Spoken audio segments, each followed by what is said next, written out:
দেশ বিদেশ থেকে যে যারা যারা আমার লাইভটি দেখে প্রত্যেকটা ভাইকে এফএস আনারুল মিডিয়া অথচ মুর্শিদ তোমার ফুরফুরা শরীফ থেকে সালাম ও ভালোবাসা মোবারক জানায়।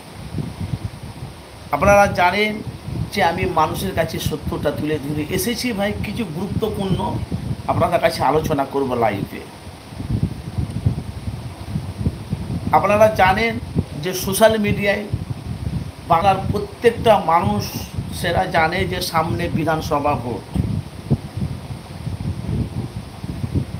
2021 থেকে 2025 পর্যন্ত যে আইএসএফ দলটা এই দলটা কিন্তু এখন অবধি মারামারি কাটাকাটি ছিনতাই ঘাপলা এসব করেনি।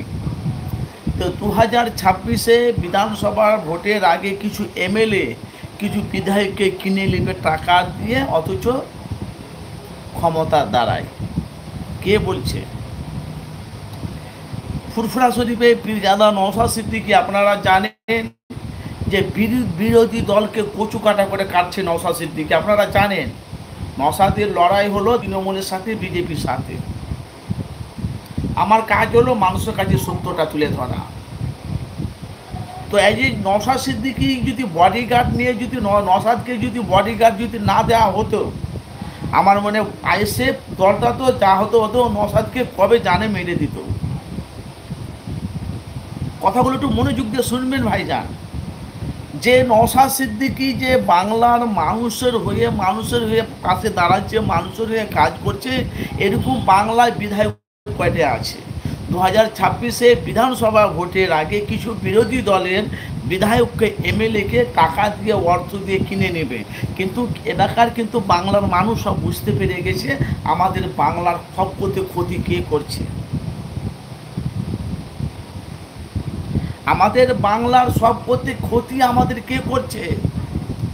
বাংলার মানুষের জানতে আর বাকি নাই।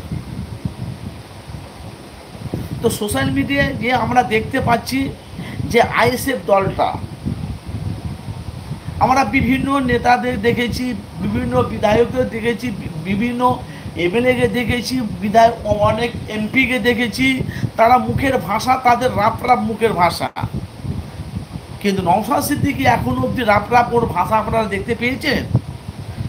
আমি তো ভাই ফুরফুরা শরীফের আর নওশাদ সিদ্দিকী ভাইয়ের সঙ্গে যে আমার দেখেন ভাই, আমি কিন্তু রাজনীতি করি না, রাজনীতিকে সাপোর্টও করি না।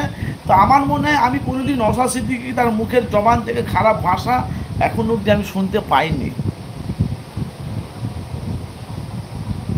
তাহলে 2025-এ এই যে 2025 বাংলাতে 33 কোটি মানুষ আছে, যে 33 কোটি মানুষের মধ্যে কিছু সংখ্যালঘু মানুষ তারা 2026-এ তারা নওশাদকে চাইছে। বাংলার জনগণ সাধারণ মানুষ।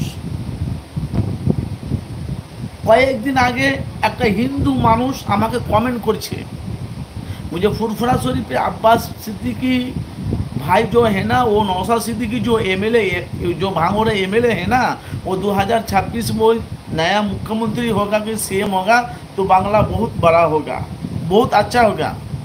तो ওরা হিন্দিতে আমাকে কমেন্ট করেছে। আর আমি ভাই আমরা তো বাইরে থেকে আমরা তো হিন্দি জানি, যে बांग्ला के कोई चेंज कर सकता है वो नौशाद है, চেঞ্জ কর सकता है। কিন্তু নওশাদ তো বলছে আমার তো মুখ্যমন্ত্রী হওয়ার আমার শখ নাই, আমার কাজ হলো পিছিয়ে থাকা গরিব অসহায় মানুষের হক ফিরিয়ে দেওয়ার জন্য।